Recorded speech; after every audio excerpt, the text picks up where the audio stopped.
Sweet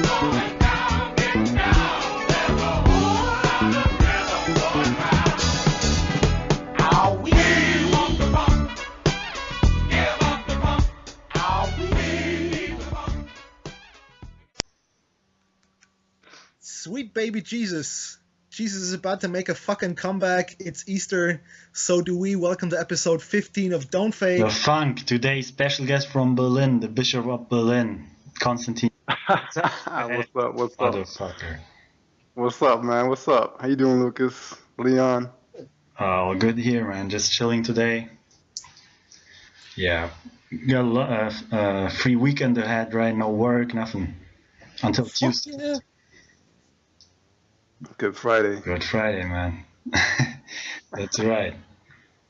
Yeah, I'm fucking tired, man. I had the last few days very little sleep because I actually I kind of made You gotta stop slinging dick, man. You gotta stop slinging dick.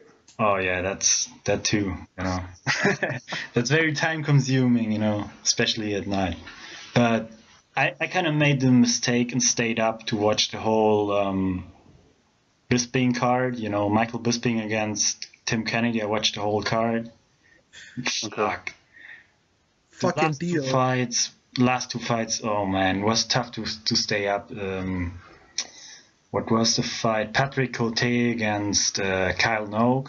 Wasn't a bad fight, but you know, I wasn't that interested. Then Michael Bisping against Tim Kennedy. What a fucking drag. That shit put me to sleep, man. I didn't even watch it last night. I watched that shit. When did I watch? I don't even know when I watched it. I went to sleep. Was it on Wednesday? Yeah, Wednesday night. The card on Wednesday? Okay, I watched it last night, and right before I went to bed, and it put me to sleep. Yeah, it was. It just put me dead to sleep, man. It wasn't that bad, but yeah, Bisping couldn't do much on the ground against Kennedy's top control. Once it got to the ground, you know, I'm really impressed by Kennedy's jiu-jitsu though. His guard passes and stuff, you know, really looking good and taking full mount, good top controls. Yeah, and he connected to some big punches. So people saying, yeah, Bisping has a weak ass chin. He gets knocked out with. Well, I mean, he got hit with. I mean, Henderson's H-bomb. Yeah. I mean, yeah, you can't really do anything against that punch. Fuck no. Who's gonna survive that? Nobody. I mean, you can't really say anything about somebody's chin when getting hit with that punch. Seriously. I mean, he put Fedor out. He put a bunch of people out with that. I mean, he didn't put him out with the overhand. Yeah, Wanderlei Silva. He has serious power in his hands. Then knockout against Vitor, you know, you get a kick to the head like that, and then TKO'd on the ground. You know, it can happen. Right. So yeah, Bisping showed some good and some good chin. You know, he got hit with some big punches, but he clearly lost. So yeah. So he lost. Yeah, he lost. He lost, and I think two judges actually had it 50-45 for Kennedy, which is a little bit ridiculous. I think at least one. Because they fucking fell asleep as well. They just fucking wrote something on the scorecard when they woke back up. Probably, man. Probably. They figured, you know, they saw the first round, and then they fell asleep. In the end, they were like, oh, it probably went like the first round, right? So yeah. Fuck. Yeah. Fuck. It's been a long day. A man's gotta chill. Bisping seemed focused in the second round, and he came back out. You know, I thought he was gonna put that jab out there. Yeah. But he couldn't do anything against his takedowns. You know, I mean, like I said, I fell asleep in the third, so I can't even talk about the fight honestly. I just saw Kennedy do his thing in the first. In the second, Bisping looked a little fresher. You know, tried to start the whole thing over with some jabs and keep it standing. But then I went right back to sleep. Yeah. You know who looked very good on the card? Dustin Poirier again. I'm really impressed by this guy. Akira against Akira Kurosani. Yeah, Akira Kurosani looked pretty good too, you know, in the first round. He had him rocked, I think, a little hurt on the feet, but, you know, Poirier is always one of my most favorite fighters at 145. Always exciting going forward, good submissions on the ground, stand up, you know, the full package. I really like his style. So, yeah, I'm wondering if you. I gotta watch that whole card again. I haven't seen any of those fights. That's kind of old school, right? I mean, like you had Cote on there. You had KJ Noons was on there. Yeah, George Roop on there. I mean, there's like a bunch of fighters who got second chances in the UFC.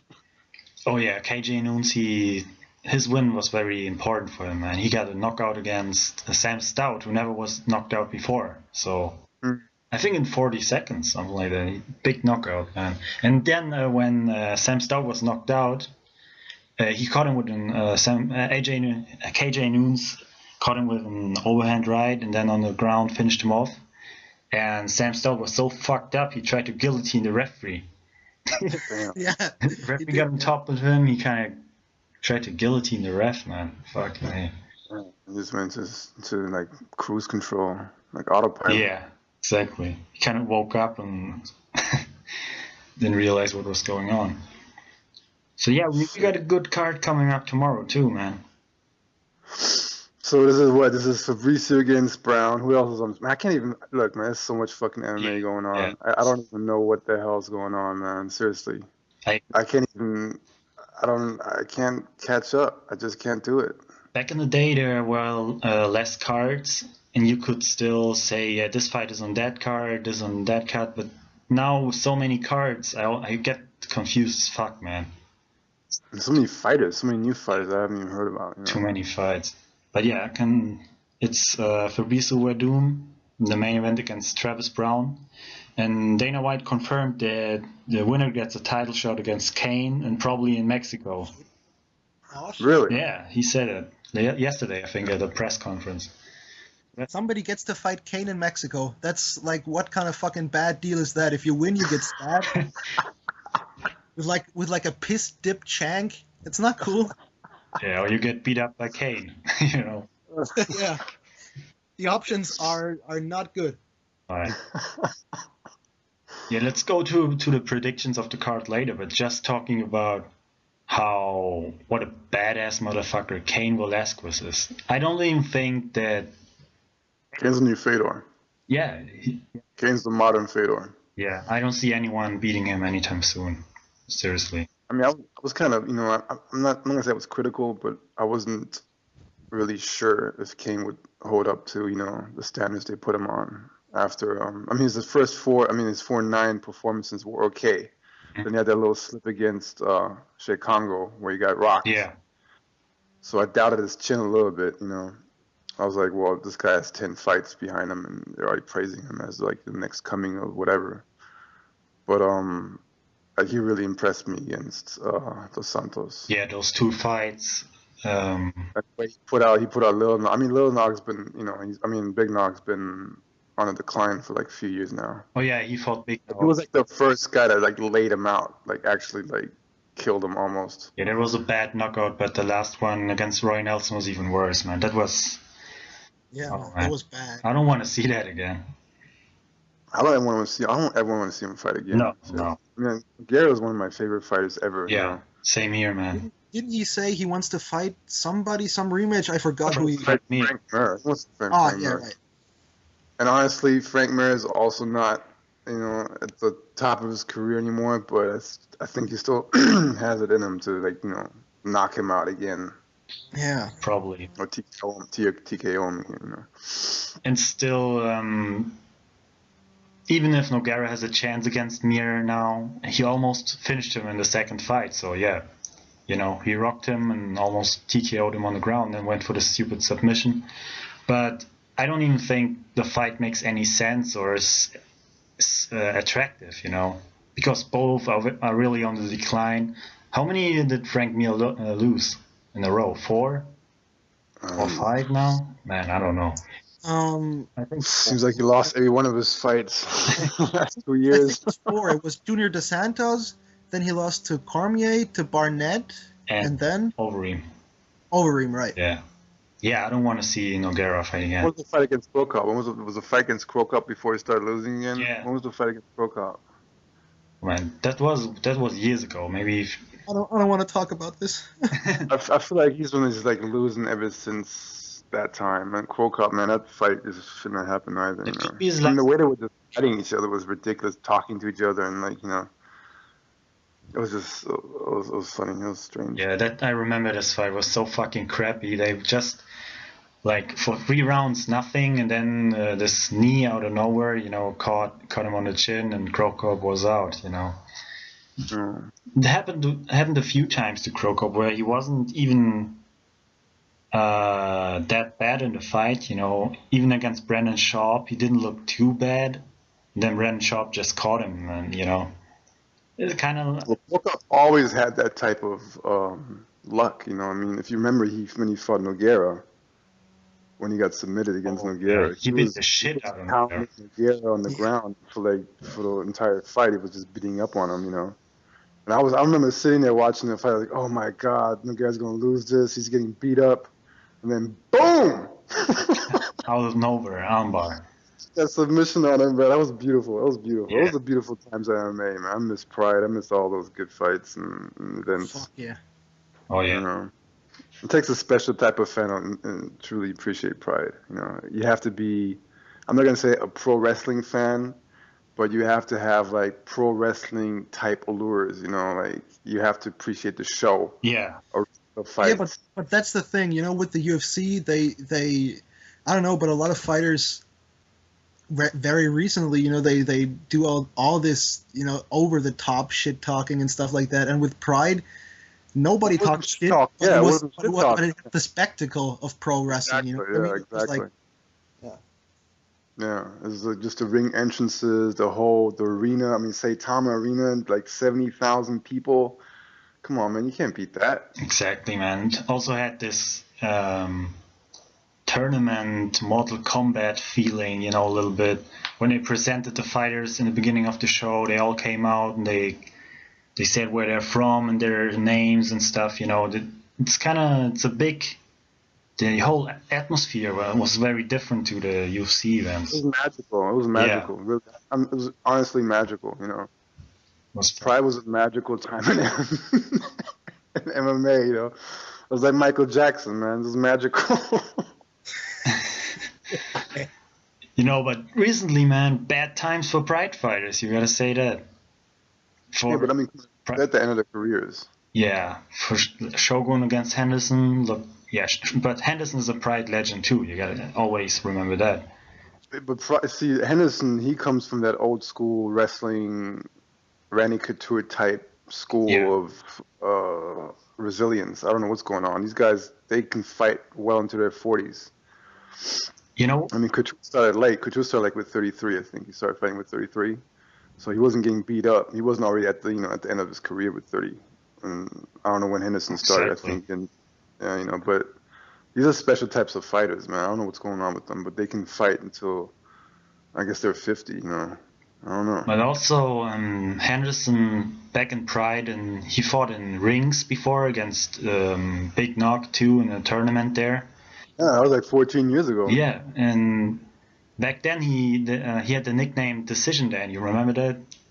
He had nicknames. He had Hollywood Dan Anderson, Decision Dan. Because he wasn't really knocking people out. He was more like wrestling based, and probably I'm not sure if it's really if that's really what's going on, but maybe his style back then kind of helps him now. That back then he didn't take too much damage, just more wrestling based, didn't go out there swinging. Maybe that's helping him now that he's not all that fucked up, Right. Well, he's been getting knocked out lately, though. Well, now it's catching up, yeah. He's been going through some wars, That fight against Shogun, I was like, he was close to getting finished that first fight. Oh yeah, in the first fight and the second fight too, man. He took some big shots there. But that power is crazy. You can always, if you have that kind of power, you can always come back with one shot. It's crazy. I feel sorry for Shogun, because he had such a promising career. He was just killing motherfuckers in Pride, and then he came over to the UFC. And like I said, this whole discussion about Pride versus the UFC, it's just, people have to stop. First of all, it's over. It's been like 9 years, or 8 years since Pride closed down. So you can't talk about the UFC against Pride anymore. No. And even then, when those fighters came over to the UFC, they had already passed their prime. Exactly. So it's not fair for somebody to say, "Oh, they were doing well in Pride, and they came to the UFC and they got beat up." Some of it. there is some truth to it because you were used to fighting in a ring. Now you're coming over and fighting in a cage. As much as you want to deny that, it is an adjustment, you know. I mean, Mirko, he was like the first guy, really famous guy from Pride that came over, and he witnessed it firsthand. You know, he didn't have elbows. I don't think Exactly. there were elbows in Pride. I forgot about that, but No, I don't no, think there were any elbows in Pride. they didn't have elbows. He had elbows. Yeah, Gonzaga was just slamming those elbows Yeah. in his face, and that cage. He wasn't used to that cage, you know, because in Pride you didn't have a cage. You had that ring, and once you like got out of the ring, they pushed you back in, or they repositioned you.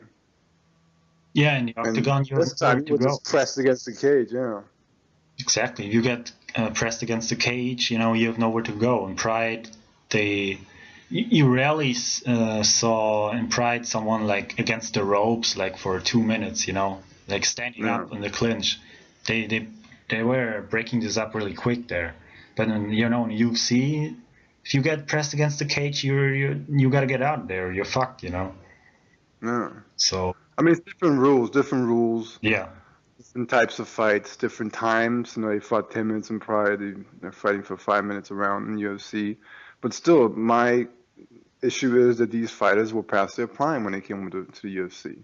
And the whole thing about Pride versus UFC is stupid anyway. It's fighters. You know, these are fighters. They can fight any way they want. Just because a fighter did good in Pride doesn't mean he's going to be bad in UFC. That's just the organization behind him is not going to, you know, change the way he fights. exactly, man. At that time in Pride had most of the good fighters, you know. Doesn't mean Pride is better in any way. You know, it was better with the spectacles, like Lucas said. They put on a better show. But at the end of the day, you know, even when Chuck Liddell came over, he had troubles with the ring too. You know, he got fucked up by Rampage. Exactly, man. I think Rampage kind of had Chuck's number a little bit, especially showed in the rematch in the UFC then when he knocked him out again. Yeah, Chuck really. Then again, that was a Chuck. That was also a Chuck on the decline. You know, that was like Yeah, those were that Chuck's too. last days, you know. I mean, plus, it was a different Rampage who fought Chuck. You know, that Rampage was hungry and young, and you know wanted to kick some ass. The Rampage that came over to the UFC was, I guess he was, you know, full. He had money. He had his fame. Probably lost some of the hunger he had in Pride. He just seemed different in Pride. He just seemed like a savage, you know, in Pride. Yeah, 100%. He was so impressive in some of his fights. Just his power, and you also saw that he wanted to, and he wanted to fuck his opponents up, you know. And then in some of his last UFC fights, it's kind of seemed like he just went in there to get the paycheck, you know, and not get knocked out, like minimal damage, you know, kind of. Not only that, you know, in Pride, Rampage had this whole persona about him, you know, like a pro wrestling approach. You know, he was this black guy from the USA with the chain, and he was howling, you know. Right. And lately, I don't know, to me personally, he seems totally bitter. You know, in interviews, he acts like an asshole, basically, you know. Yeah. I mean, he's always tried to be like a comedian kind of, you know, comedian's Yeah, but flag. it was fun back in the day, you know. I don't know. I mean, he's probably mad, you know. He's probably mad because, you know, he fucked up his own career. He kind of fucked his own career up, you know. Yeah, that's true too. Yeah, once he started losing in the UFC, he started talking shit about them, you know, in the whole. Movie star, he might be an actor. Then he was like, "Fuck this! I'm gonna make money doing movies." And then he came back and he did this, he did that, and he left again. Yeah. You know, it's one of those careers that went wrong. Now he's chilling at Bellator and doing this whole fake stuff with King Mo. So embarrassing. He's also a very one-dimensional fighter. You have to be honest, though. You know. Yeah. Rampage is not a multi-dimensional fighter. He had good wrestling. You know, he could take you down. He slammed you. He ground and pounded you. You know, he had good power in his hands, but that was about it. He's a one-trick pony if you really think about it. But when was the last time he tried to take someone down? You know, remember his fight with Dan Henderson when they unified the belts? He wrestled, man. He really had a lot of success against Dan Henderson with his wrestling, but in his last fights in UFC, nothing. Just going forward, like swinging, you know, against John Jones. That's no way to win against a guy like, especially John Jones. You know, fuck that. can't win like that against Jones. So I don't know if coming to What Jones. was that fight against Forrest Griffin? That Forrest Griffin fight kind of messed him up, I think. I don't know. I mean, he's had bad fights before that where he just like got annihilated. I mean, Shogun just killed him. Oh, he played fucking soccer with his head. And Silva messed him up twice. Yeah. You know, those were legendary fights, man. Those were seriously good fights. I missed those fights. Silva really beat the shit out of him twice, man. That was crazy.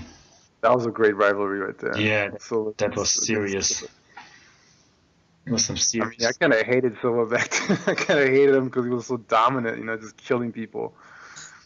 But he turned out to be a good guy. Man, I always liked Silva, but you know, to come to Silva now about what he's doing now, there was Chael Sonnen, this whole brawl in the Tough show, you know, Ultimate Fighter show. I haven't seen that. I heard about it. What happened? Embarrassing to watch, you know, from both sides. What Chael's doing is a little bit weird, you know, but Was it set up? Was it set up, or was it? I mean, you know, just was it for real set up? it's just Wanderlay's like, yeah, you gotta apologize, blah blah, and Son's like, I won't apologize here on live TV, fuck you, like basically saying that.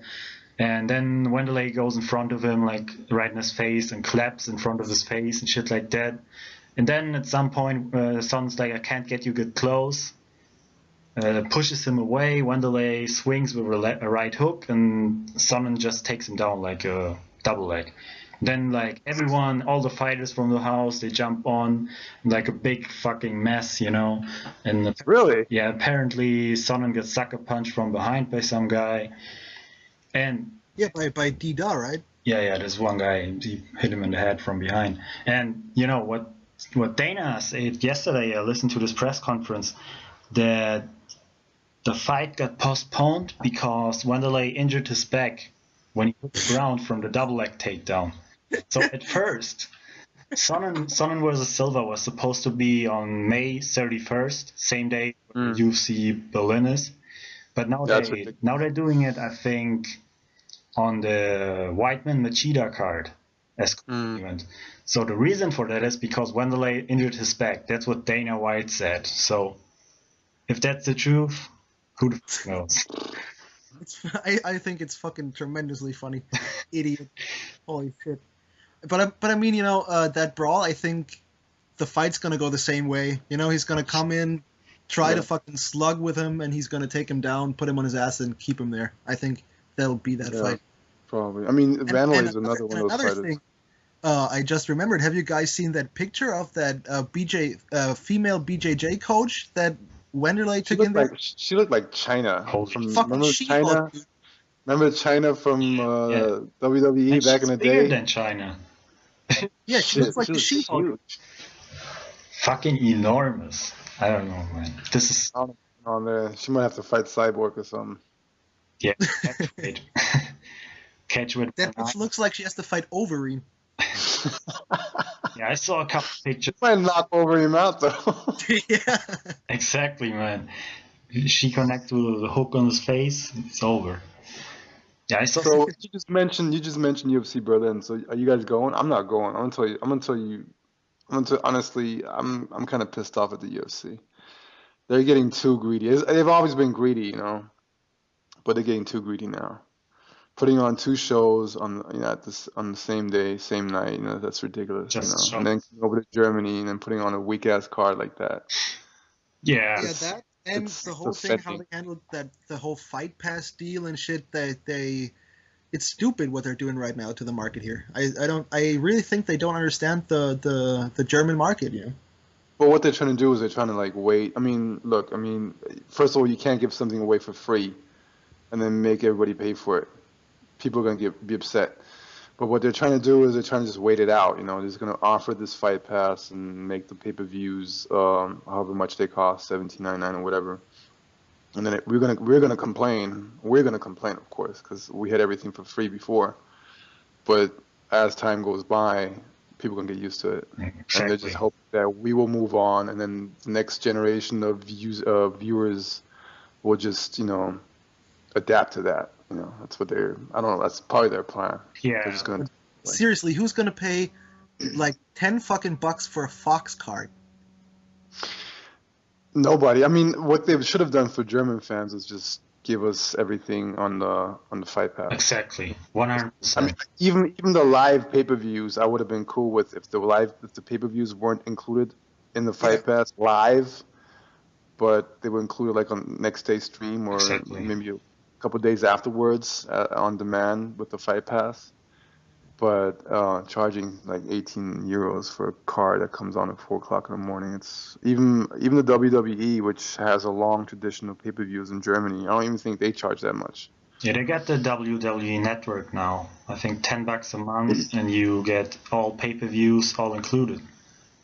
Really? Yeah, Well, I see, heard they're about smart. They're smart. They're smart. See, they're adapting to the times. They're adapting to the actual Exactly. changes. And it's been, I read that it's a huge success. You know, they got a lot of subscribers already, so they're making a shit ton of money. Why wouldn't people? I mean, why wouldn't people subscribe? They're used to paying like I don't know how many dollars for the pay-per-views a month, and now they're getting everything for $10. I mean, you'd be a fool not to subscribe. I would pay more than 10 euros a month if I had the pay-per-views in there. Me too. Yeah. It's just I'm not. It's just not that market. I mean, people in the States, they really have a reason to complain because they pay like $70 HD or like $60 to $70 for these pay-per-views, and you have multiple pay-per-views a month. So they really have a reason to complain about these prices. Yeah, that's crazy stuff. We come along like, well, we're not getting it for free anymore. I can understand when they look at us crazy, like, guys, we're paying like $100-something a month, $200 a month, for these pay-per-views. You guys are getting them for free, or now you have to pay a portion of that. But the problem is, none of these pay-per-views are really worth paying that much money for in the first place. Exactly.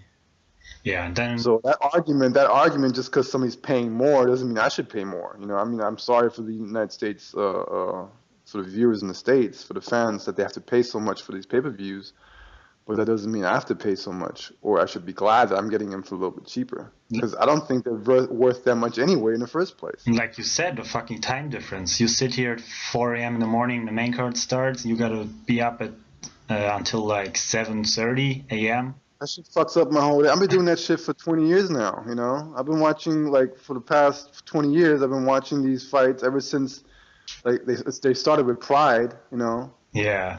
Pride was available on pay-per-view for a while, after the UFC was available. But then I was able to watch Pride, like, during the day because I had that Korean, remember that Korean P2P stream network? I forgot what the name was. But you could watch Pride live on the Korean network, like at 12 o'clock our time here. Wasn't Pride on Eurosport for a while too? Replays maybe? Replays. They had replays on, yeah. Yeah, I remember that. But it's a Korean site, like a Korean YouTube type site that always had the Prides on at 12 o'clock our time, lunchtime, breakfast. I always watch Pride for breakfast, And UFC was always the same thing. You had to, stay up until 6 in the morning. Your Sunday was fucked up. You still have, and your Monday was kind of fucked up because you didn't have, your Sunday was fucked up. Yeah. Yeah, you can't sleep at night then. This for years, I'm doing this shit for years, I have to stop at some point. I can't do it anymore, I watched every fucking pay-per-view for like the last 20 years that came on at night. I can't do it anymore, and I'm not going to pay for it if I can't do it, for free. Yeah, and back in the day they didn't have that many cards, It was kind of special to have a pay-per-view maybe once a month, But now there's too many fucking cards. You can't stay up until 8 a.m. in the morning, all the time. And you got all these, foreign cards now. Yeah. I mean, it's gonna get. I mean, it's hard to see who the best fighter in the world is at this point, because you have so many fighters on so many cards. They all can't get a shot at the title. I mean, at the end of the day, they have to work themselves up, the rankings. But the way I see it now is they're going to have so many fighters in the future that they will have to break it down into regional champions to make those fighters relevant in their area. So don't be surprised if you see a European UFC champion, an Asian UFC champion, a South American UFC champion, and then the world champion fighting in the States for the title every now and then, you know. Yeah. Because if it's too big, that's what they're gonna have to do. It's gonna be like boxing. Oh yeah, but I'm not sure that would be a good thing to do. But yeah, it's definitely a So possibility. it's a bad thing. It's a bad Yeah. thing. I'm against that. You know? Like put on less cards and give me better fighters and stop the bullshit. You know, trying to make money off every damn. You know, I mean, this is ridiculous. But then again, Dana White talks about how he doesn't like the whole thing in boxing where they have 20 belts, you know. So maybe, you know, you never know how it's going to change, you know. The whole Fight Pass thing. Boxing, yeah, in boxing you have a bunch of belts because it's different organizations. Yeah. You know, That's it's gonna right. be one. It's gonna be one organization at UFC with a bunch of champions, but then you're gonna have the Intercontinental Champion, the European Champion, World Champion, the American Champion. It's gonna be like wrestling. Tag team champions, how about that? Oh man, imagine. I mean, it's just getting too big. You know? I mean, they're making a lot of money with Fox. The Fox deal is pretty huge. I'm sure they had a bunch of subscribers now to the Fight Pass. You know, I mean, come on, guys. I mean, this whole UFC Berlin thing is just upsetting. You know, I went to Alexanderplatz to because what they did is they announced that there's going to be a meet and greet. Or with Munoz and Musashi. Yeah, so I went and stood in line. I stood in line. I think I tweeted the picture. Yeah, I saw that. I remember. I was standing in line. I was looking at these two guys, Munoz and Musashi, sign pictures and take pictures and sign autographs and stuff. And the whole time I'm thinking I'm gonna get tickets there. You know, I'm either gonna get free tickets, which would be awesome, or I'll be able to get tickets like in advance. Yeah. And they were like, no, they're just here to sign autographs and take pictures. I'm like, well, fuck Did this shit. they charge money for taking pictures? Or No. Because that some would- people do that. That would be ridiculous. That would be fucking ridiculous. Who But the yeah, fuck does that? some people do that, man. I've heard. And my boy was like, yeah, go there. They're giving away tickets. At first I was like, no, I'm not going. What am I going to go there for? I'm not the type of person that likes to take pictures of celebrities and shit. I mean, if Fedor walked up, I'll be like, okay, let's take a picture. Come on, man. It's Fedor, Yeah. But I'm not starstruck. I'm not that type of guy, that would just go somewhere to take pictures with celebrities. Like Joey Diaz says, fuck standing in line, Yeah, fuck this. I mean, I was standing in line for Joey, though, to see Joey. I was definitely standing in line to see him, just to meet him and stuff, Oh, yeah. Just because Joey's a different type of animal. Yeah, 100%. Yeah, but a friend of mine told me, go there anyway because they're giving away free tickets, or you might get tickets in advance and we'll get good seats for less, Man, you should bitch slap your friend for saying that. I should, because he didn't read it right. He didn't read it. I went back to the Facebook page. I was like, what is he talking about? And I went back to the Facebook page and it said, we're giving away free tickets. There's going to be 2 tickets in the autogram cards, hidden in the autogram cards. Wow. Like what? Everybody's going to get 2 tickets? Everybody who gets an autogram card is going to get 2 tickets for free? Because that's basically what they usually do, right? Dana goes out there and gives away like 100 tickets at once. But no, they're giving away 2 tickets. Just 2 tickets. 2 in total. So 2 in total. For like 200 people. For like 200. Crazy. So I was Man. like, I gotta go home. I got shit to do. I can't stand it. Fuck that. Yeah, I'm not going either, man. I went to UFC 122 a couple years ago in Oberhausen. And Right. fuck, man, that card was horrendous. It was such a shitty atmosphere too. No one was really into the fights. And right before some people, they brought their kids apparently, and then they decided to not let people under 18 in. So there was like this shitty fucking thing going on where a lot of people who brought their kids and under 18, they couldn't go in. So a lot of discussion going on. Then the card wasn't that good because at first it was Vitor against Vitor Belfort against Yushin Okami. Right. Vitor got injured, and then it was Nate Marquardt against Okami. It was a fucking crappy fight. So yeah, and I had shitty seats too. I had like the middle class, a little higher up. Right. You can't really see anything when you look like from up, and there's like a ring post, like this fucking post on the cage. You can't see much, man. You gotta look at the fucking screen. Like, man, it's pretty damn cool. If it was a really amazing card, You have to have a reason to go. Look at that card, man. it's Munoz versus Musashi. That fight is all right.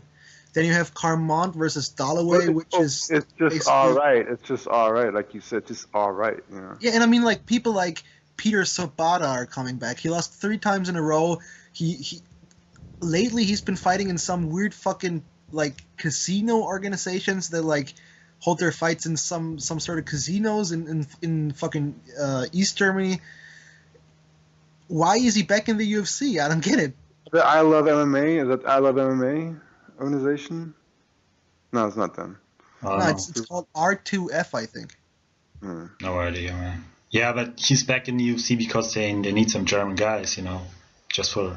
And Dennis Seaver, I think he's how do you say? Something. Did he claim that he drank something with some? Yeah, he's suspended. Suspended, yeah, he's suspended.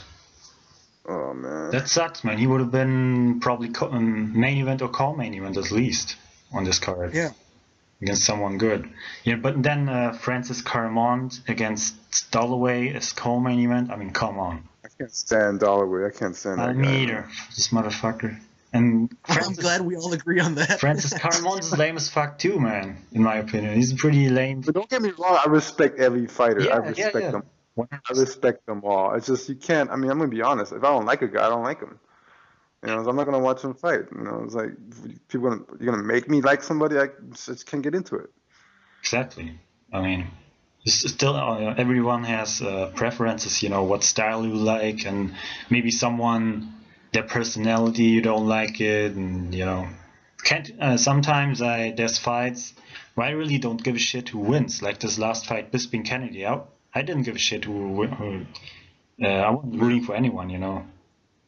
That's the problem, you know. If you're not really emotional about a fight, if you don't have a favorite fighter in the fight, or if you don't have like an interest in the fight, you know, for somebody to win, which you've been following for years, then the fight's not gonna interest you. That whole card doesn't interest you, bro. Then you know, okay, I live like 20 minutes away from the arena, so I could just get into the subway, get into the car, and I'll be there in 20 minutes, and I could watch the UFC in Germany. But what am I watching? I'm watching guys fight that I don't want to see. So what? Am I just gonna go for the atmosphere?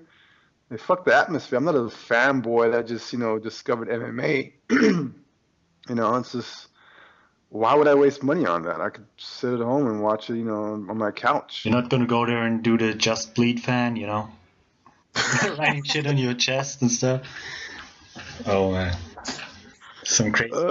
I like the first card they had in Germany was pretty good. Oh yeah. The first card had Kane on it, had Krokop on it, had Silva on it, it had like Rich Franklin on it. It had like a bunch of old school legends called Uno on it. You know, it was just I think Hardy and Davis was on there or something. I remember. I mean, there's a bunch of good fighters on there.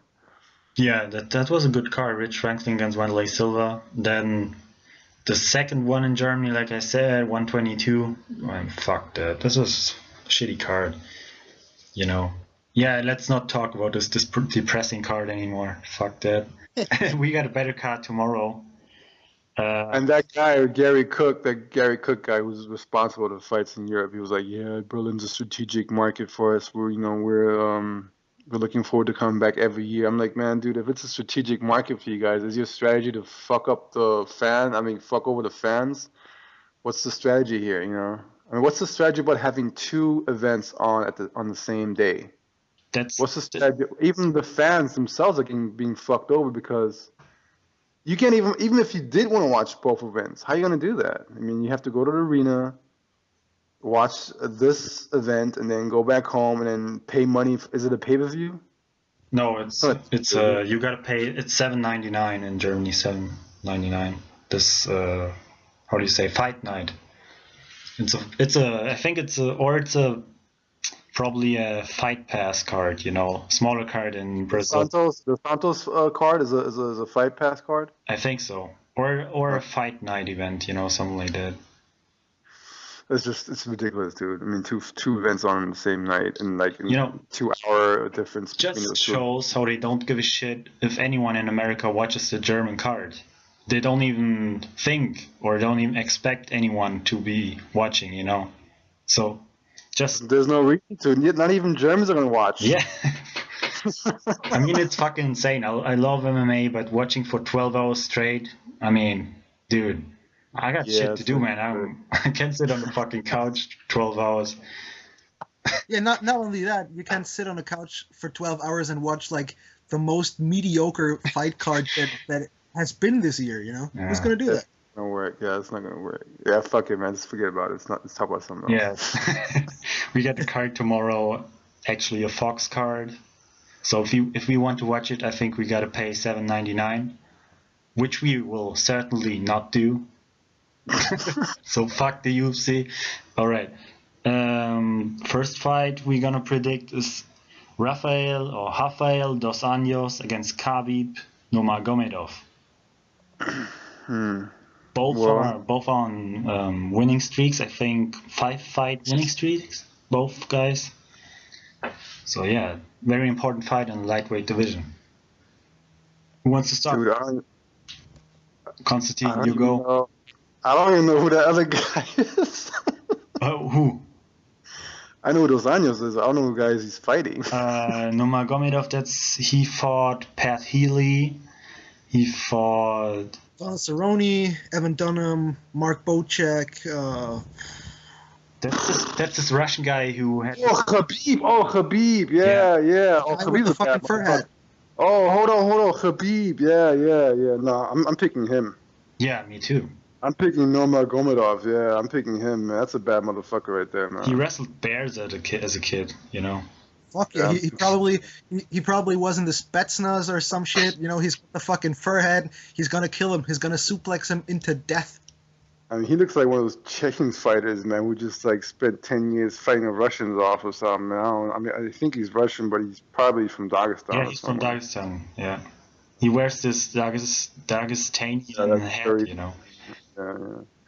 Yeah. I didn't understand I didn't catch the name when you mentioned the name. Yeah, I'm picking him. I'm going with him. By decision or? I don't know, man. I'm gonna go with submission. Submission. Submission or TKO. All right. Okay, Lucas. I'm gonna go with Nurmagomedov with TKO. All right. I got Nurmagomedov by decision. Dos Anjos is really not a bad fighter. He's on a winning streak and he beats Donald Cerrone. He got good stand-up, good jiu-jitsu, and also he's had decisions too, right? I mean, he's had a bunch of decisions too lately, right? Dos Anjos, yeah. He's not really that much of a finisher, so I'm picking Nurmagomedov by decision. This one pretty clearly. I mean, you gotta say Nurmagomedov is also unbeaten, 21-0. So it's fucking impressive. Then our friend Neo Savage on Twitter, he picks. What's he saying? Oh fuck. Nurmagomedov by decision, smothering decision. He says. So, see about that. Okay, then next fight, Donald Cowboy Cerrone against Edson Barboza. Tough one. I don't know, man. Yeah, it's kind of tough, man. Cerrone can pull some wins out of his ass, you know. I'm gonna go with Barboza, man. Decision. Yeah, Cerrone. If Cerrone wants to win this fight, he really has to go 100%. You know, he has to show up. You know, sometimes he fought and wasn't really in there against Nate Diaz, for example. Also against Dos Anjos, he just goes. And Barboza's always going forward, with his fucking leg kicks. You know, it's crazy. But yeah, like you said, Cerrone's always dangerous. If he gets like in a scramble and on the ground, he can always pull off a triangle and crazy shit. You know, he got very good guard, and yeah, he can, like you said, pull a win out of his ass. So yeah, Lucas, what's your pick? I'm gonna go with Barboza by decision. You know, he won his last 3, 1 decision. He was knocked out by Jamie Varner before that. Donald Cerrone won the last 2 by triangle choke and KO, and he lost to Dos Anjos before that. So I probably think Edson Barboza is gonna win this. Cerrone beat Warner in the WC. WEC, right? Back in the day, right? That was like a few years ago. Yeah, that's right. Yeah, I'm picking Barboza too by decision. But I wouldn't be surprised, if Cerrone maybe won by submission, But yeah, picking Barboza by decision. And Neo Savage, also Barboza by unanimous decision. Then you wanna predict the co-main event as well, or let's skip? What, the women? Yeah, I'm a fan of the women, man. Seriously, what's the hate about? I'm not hating. Why are people hating on the women, man? They got good fights. Miesha Tate got a nice ass, man. I like her ass. I don't like her face, though. Yeah, man. that's true. I'm not saying she's ugly or anything. I'd fucking stuff a fucking rag in her mouth just to make her shut the fuck up. That too. She's the kind of girl you want face down, ass up, Yeah, no shit. But yeah. I mean, I'm not saying she's ugly or anything. No, she has like a funny vibe to her, Yeah, it's like you said, you can't like everybody, and with that chick especially, she gives off some weird fucking vibes. I mean, I'm not gonna say she looks. I mean, the whole thing with Ronda was. I mean, it was TV. You can't really judge a person off. But recently in an interview, she stated that the whole Gina Carano coming back thing is unfair, and people shouldn't, fighters in the UFC that fight right now shouldn't be treated like that. That's some fucking bullshit. Life isn't fair. Gina Carano will probably draw more pay-per-views than Miesha Tate. Yeah. So she's the bigger deal. 100%. End of story. And speaking of that fight, I mean, Carano should stay out of the octagon, honestly. Fuck yeah. Especially with Ronda Rousey. She's gonna do anything. She should make porn because she damn. She's fucking fine, man. No, beautiful. I don't want her to get beat up, or armbarred, maybe her arm broken or some shit like that. Because she's a striker, she got good striking, but she's not known for her ground game at all. So Ronda, yeah. Also, it's like a night boxer or something. Yeah, Gina always had problems making weight at 145, So because of the titties. Sick, man. She's sick. Yeah. Gina's fine, man. She just stick to making movies and just looking for. Did you see on Arsenio? No, I haven't seen that. She was on Arsenio like 2 weeks ago. The Arsenio Hall show. Yeah. I gotta see that. She was sitting there with a skirt, man. I was like, damn, Arsenio. Arsenio popping a boner under the desk, probably. I don't know about Arsenio, man. I don't know. I think he's. I mean, nothing against. Nothing against gays and stuff. I just think he should come out the closet already. Oh, yeah, probably. Well, then let's go to Miesha Tate or Liz Carmouche. What do you think, Constantine? Rain? Tough fight? I don't know, man. I mean, Misha's probably, she has more experience than Liz, Misha's not that bad of a fighter, honestly. I mean, for the women's division, she's like one of the top dogs. But I don't know, man. I don't know. Actually, I don't know. I think Liz probably has more willpower. Yeah. So she might grind it out. Yeah. Kind of like Kat Zingano did. And both have to win, really, because Miesha lost against, what's her name? In his first fight in UFC, he lost. Kat Zingano. Yeah, and then he lost against Ronda, so yeah, she needs a win. So yeah, I think Miesha has solid wrestling. If she can get her to the ground. I'm picking Miesha by decision there, but yeah, not really sure about that. Yeah, neither am I. Lucas, what's your pick? Miesha loses and goes into porn. That's your pick, right? Usually I'd say Miesha, my head wants to say Miesha, but I just can't fucking stand her. I'm sorry, Liz Carmouche. by whatever. You know, bring a knife. I don't give a fuck. Just This is a tough little cookie, man. This is she shouldn't look past her though, No, definitely not. Yeah. All right, then let's go to the main event. Fabricio Vai Cavallo Verdum against Travis. What's his nickname? Hippo? I don't even fucking know. Yeah, Travis Hippo Brown, something like that. No, Hoppa. Hoppa. Oh, so Hippo? What the fuck? It's probably something Hawaiian. I don't know Hoppa, if yeah. I guess. Yeah, definitely. Yeah, number one contender fight. So who wins? This fight will fight Cain Velasquez, probably in Mexico. That's what Dana White said. Brown's been on the streak, man. Except that fight against Silva. That was the only fight he really dropped. He hurt second. That's fight. 6 foot Silva. He's been going through a tear, man. So I don't know. I mean, Barnett's another old school veteran, who's on the decline. Even though we all had high hopes for Barnett when he came to the UFC, I mean, you could already see in Strikeforce that he wasn't, up to his game anymore. And Overeem's always been suspect, honestly. He kind of powered his way through the divisions, or even the sport, like kickboxing and MMA after he gained weight. Before that, he always had a suspect chin, Overeem got hurt. He never came back, Hurt him once. He's not making a comeback in a fight.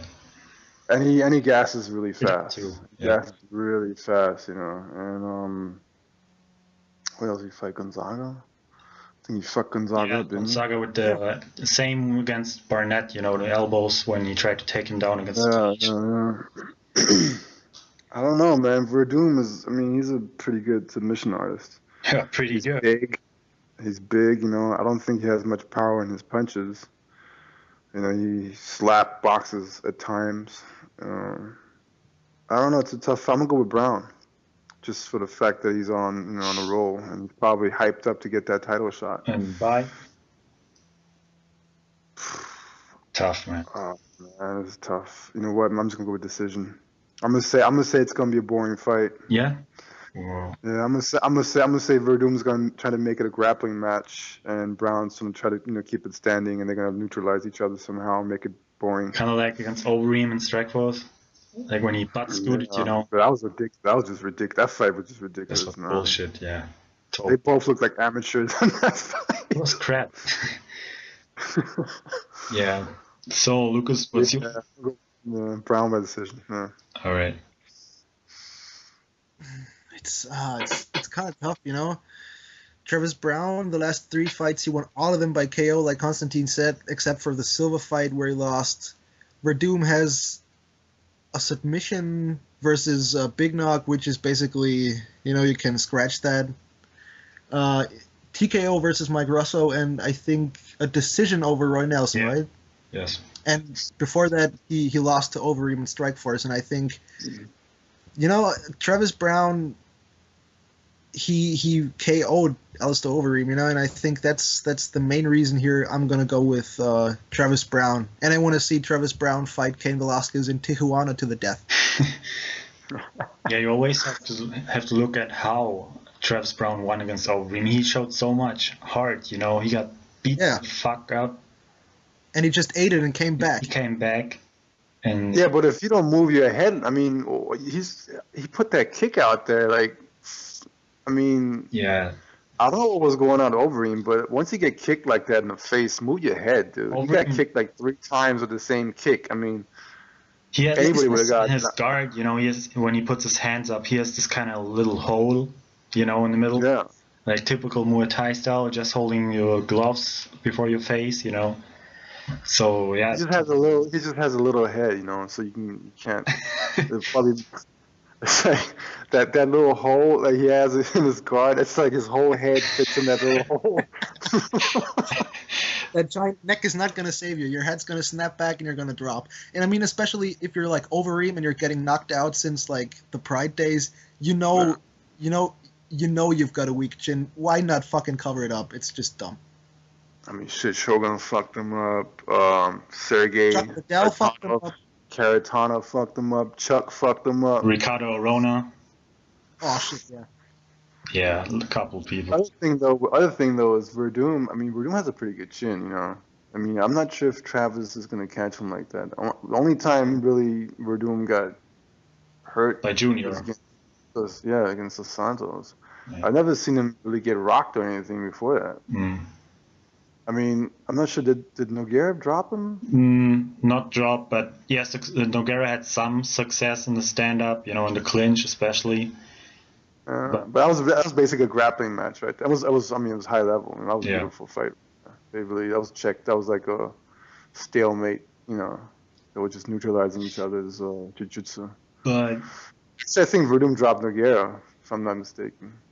He fell on his ass. Yeah, something like that. And then he scrambled a little bit, and yeah, he got the armbar.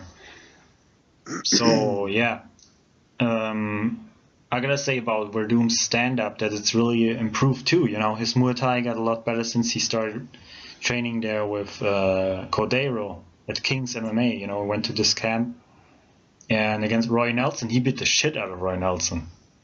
His Muay Thai with knees in the clinch looks pretty good, but still he doesn't have his hands aren't that good and his head movement. So.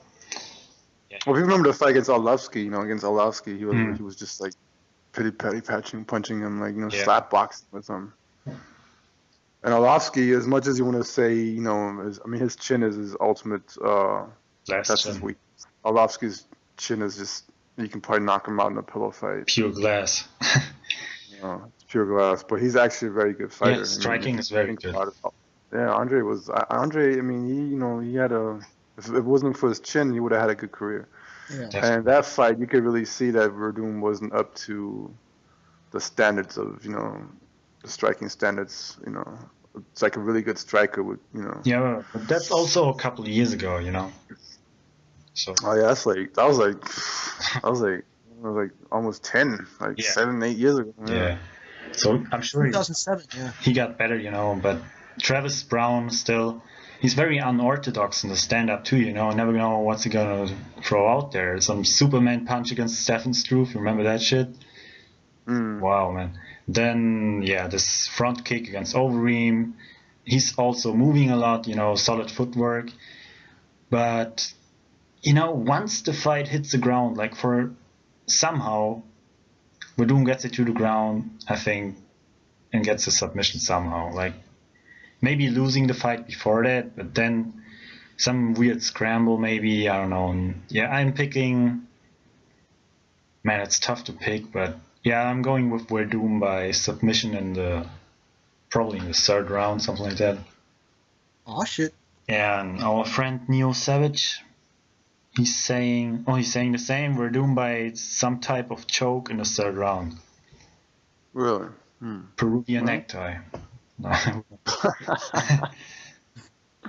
Probably triangle. Yeah, it's getting harder. It's getting harder to put those old school moves on people. You know, like I remember back in the day, like everybody would get a rear naked choke. You know, you had the Kimura. Like back in the day, everybody would get a Kimura on somebody. Yeah. Then you had the rear naked chokes. Then you had the armbar phase where everybody just getting arm bars. You know, it's getting more and more complicated. You know, and I remember this conversation I had on Twitter. I don't know if you were involved or not. But we were talking about how MMA fighters are evolving. And my personal opinion is that they're never going to be masters at anything, except if they come in as experts in some type of discipline.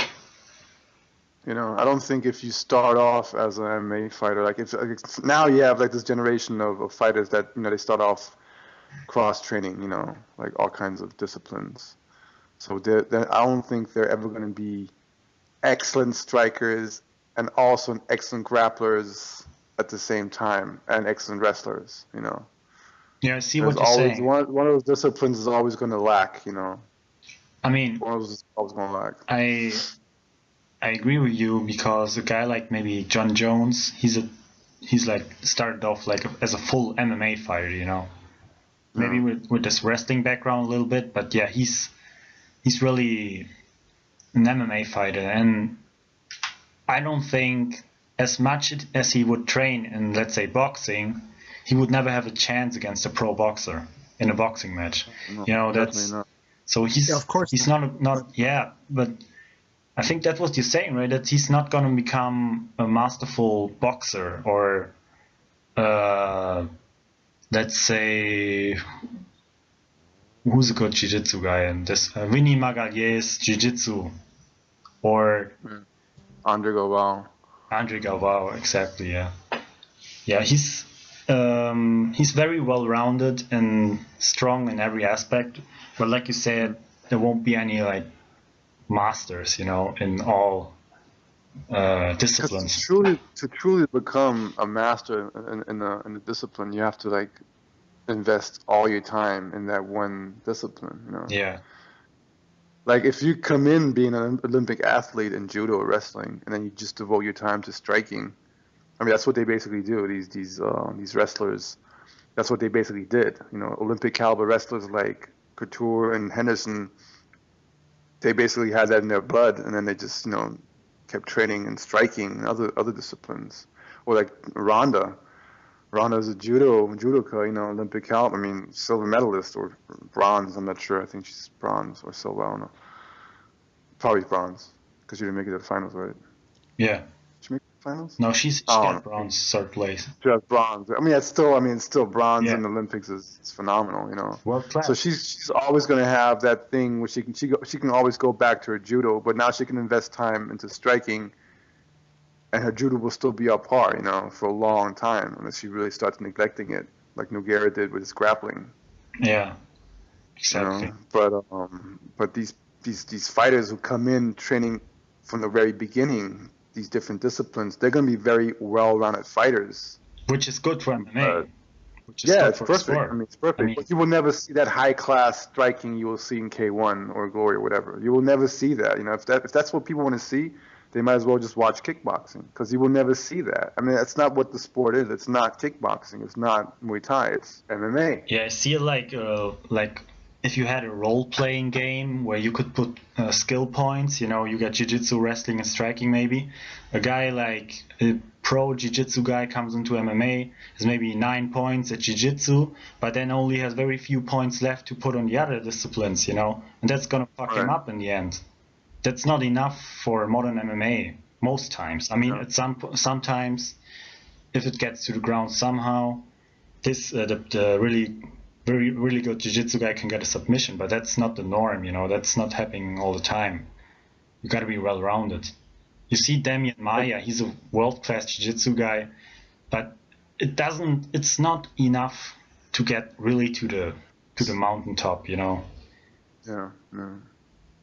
So yeah, I definitely agree with you on that. Yeah, I mean, what are you gonna do? I mean, it's so many different weapons and disciplines. It's just that's the way it is. That's the beautiful thing about MMA. Although I do think I'm more of a fan of old school MMA. Like Vale Tudo. I like violence. Me too. I'm not ashamed to admit it. I mean, people always say MMA has evolved into something more safe now, and there's more rules, and it's so much better now. But that's not when I started watching MMA.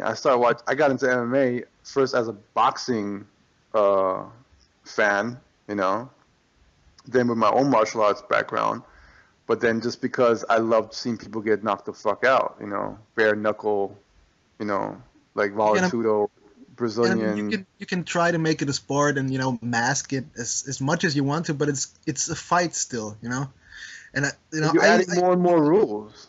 Yeah, and I mean, I personally prefer the old Vale Tudo stuff too. The IVC, WVC. Those were fucking tremendous fights, and a lot of people say they're boring. Because you have like 5 minutes of stalemates and like little headbutts, but that's a fight. It's closer to a real fight, and UFC is going more and more away from a real fight kinda and going more in this it has become a sport already, so it's definitely 100%.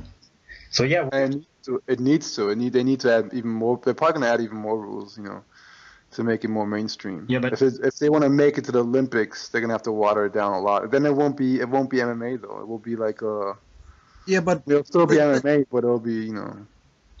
but that whole Olympic thing, I'm skeptic about this, because I I don't don't know think they'll if make they'll it to do like the same thing they'll do with boxing and Taekwondo, like use this big fucking headgear and shin guards and shit. You're just gonna ruin it, Yeah. Yeah, I don't think it'll make it to the Olympics. No. You know, I mean, I think jiu-jitsu has a better chance of making the Olympics. Like Yeah. Yeah, submission. exactly. 100%. I mean, the Meta Morris was awesome. Tremendous, Oh, yeah. tremendous stuff. It was fuck. I just like the way they promoted it, and the whole hype. I mean, it takes two legends like that to make people tune in. It takes a Roller Yeah. Gracie Euler. It takes Eddie Bravo. It takes marketing skills and professional production skills, and it's the whole package you're getting. Yeah, imagine if Rafa Mendes and Clark Gracie would have been the main event, no one would watch. Yeah.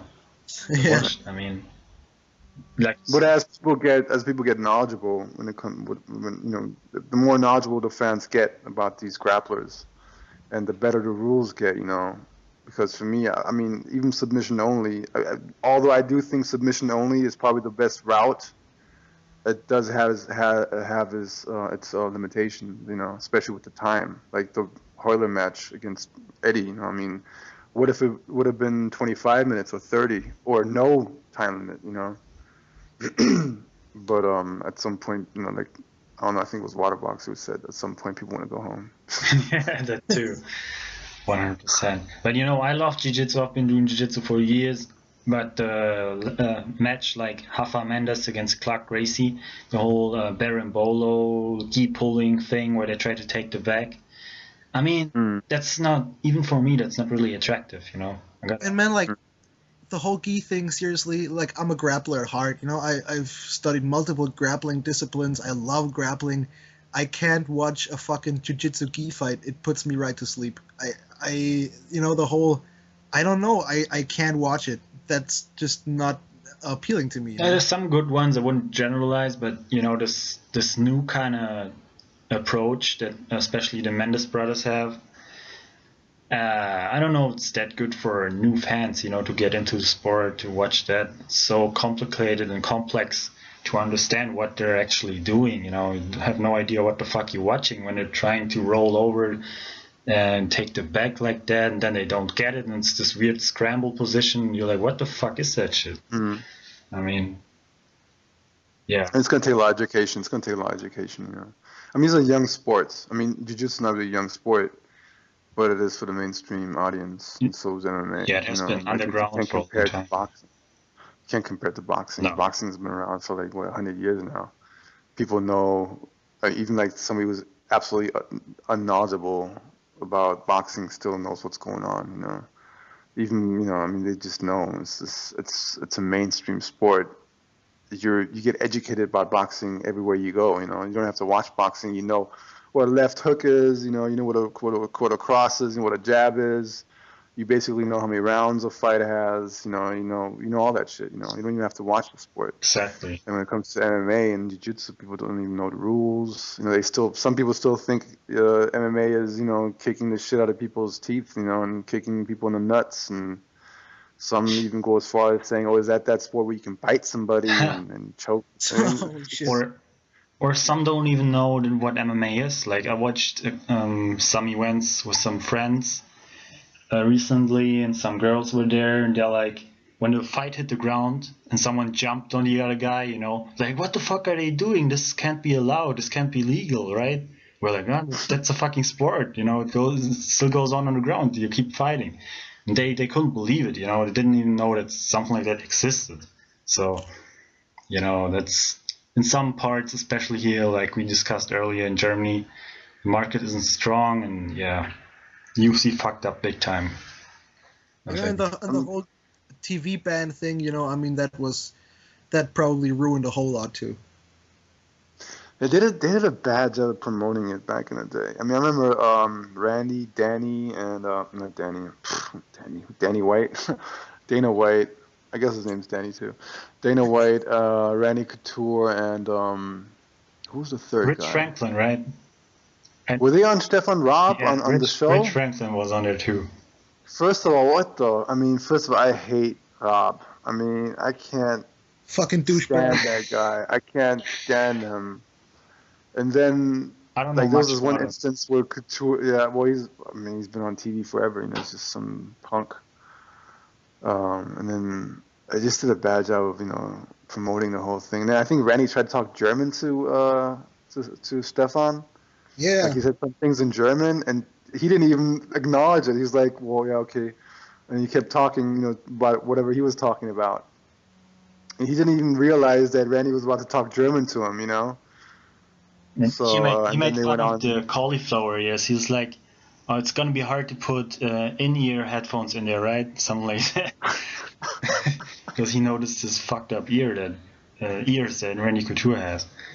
Yeah. Randy Couture should have just dropped him on his neck and be like, it'll be hard walking the next fucking 20 years, you asshole. Exactly. Broke his nose like what's his name did. Didn't like Moses P break Rob's nose or something in an interview? Oh, I don't know. What that, But that I know Somebody- bad faggot rapper dude. that women Yeah. boxer, she beat him up. I remember that. Regina Heinrich. Yeah, fuck Didn't she yeah. knock him out or some shit? Yeah, but I remember that shit. Yeah, when he really got serious, all of a sudden he was trying to knock her out.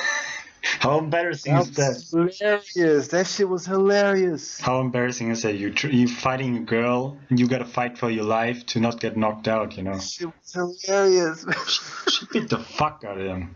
I just watched a video of that because someone showed it to me. I wasn't in Germany back then, but yeah, I watched it. He's like, yeah, you gotta see that Stefan Raab get beat up by a girl. I was like, who the fuck is that? And then I figured this Halmich chick, you know, she's a world champion boxer, so she's legit. Yeah, I mean, It's like her, Flash against Ronda. yeah, it's basically fighting a guy who's, you know, a lot weaker and smaller. He's still gonna have technique. He's still gonna have, Yeah. you know, technical skills. He's, you know, he's gonna know how to throw a punch at you, you know. I mean, But it was no just doubt, hilarious the way he tried to kill her then all of a sudden. it's no And doubt still couldn't that do it. a female boxer, like world-class boxer, will beat the fuck out of every untrained man, in my opinion. Like, Of course. it's Of course. not an insane size advantage, you know. But normally you get beat the fuck up if you fight a chick like that. 100%. Look, man. I mean, if people don't realize how hard it is to fight any professional fighter, they think, you know, they don't even realize how even the bad fighters are still like miles ahead of a normal person. Oh yeah. Like just the way they train and the way it's just, you know, people don't know what they're talking about when they talk shit about fighters. Even the worst fighter is probably, you know, 20 times better than the normal average person in any situation. You know, it just takes a lot of training and a lot of discipline and determination to go where they go and, you know, become what they become, you know, even if they aren't, you know, in the top 10. Definitely. They'll still fuck somebody up. They'll still fuck 90% of people up in the street. Man, I remember when I was boxing for like, at that point I was boxing for like over a year, and I sparred with this dude like a few weight classes below me. He was like a flyweight or some weird fucking shit, and he was like a junior champion. I couldn't do shit. You're just fucked, you know? Yeah, that's the way it is. I mean, we had this one boxer in our gym. He wasn't even really a ranked fighter, but nobody wanted to fuck with him. He could hit the sandbag straight for 5 minutes without pausing. He could just like throw full blown punches, Have like you seen that hard video? punches. Have you seen that video of Nick Diaz doing the speed bag for like 25 minutes straight? It's on YouTube. It's fucking insane. No, I haven't seen that. Yeah, Joe Rogan talked about this on his podcast a while ago. It's fucking crazy. He goes like full clip, 25 minutes on a speed bag. I mean, That's insane. Yeah. That's crazy. But yeah, we gotta wrap this up, man. We're going. This is the longest Don't Fake the Funk so far. Just to give Well, some we- shout outs, you know. If you want to give some shout outs to some people. Man, I want to give a shout out to everybody I know, you know, like, as always, you know, like, I guess Water Boxer, Cleo, Icy Thomas, Silky, man, my boy Mark Moreno, who I just found out had a pretty nice podcast. Check him Oh out. yeah, definitely. He's Z Cyclone. Oh man, there's just so many. Who else? Damn, I can't. No, there's so many. Can't think of them all right now. yeah. People know who we're All referring Death to. Squad. If I mention my Friday follow thing, then Yeah, exactly. I love you. It's just- those are names that usually come to mind because you have a lot of interaction with those people. And just But yeah. to refer to another podcast. Yesterday I was on Cleo's podcast. It's gonna be out. Really? Yeah, yesterday. Oh shit. So it's gonna be I out haven't in been a on couple Twitter for a days. couple days. I don't know. Nice. What?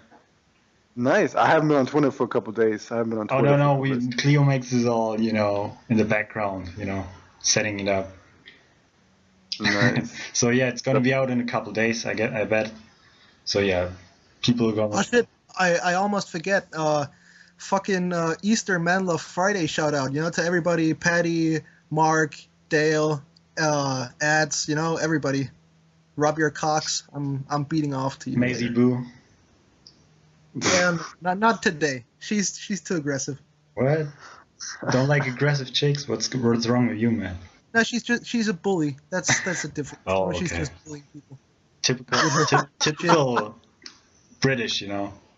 Well. She's calling people names. She just wants all the attention. I'm not down for that, especially on Fridays. Okay, man. Let's wrap this up before it escalates. It's getting out of control here. Thank you, Konstantin Ring, for coming Appreciate it, on. man. Thank you you for very having me on, I'm gonna guys. do this I'm again, man. Big fan of your show. I love it, man. I love the intro. I just love the whole thing, man. It's raw. I love it. All right, thank you very much, man. Thank you. Looking forward to the fights tomorrow, and yeah, we're gonna talk afterwards, see how our predictions went. All Yeah, right, definitely. all right, man. And see you next time on Don't Fake. The funk.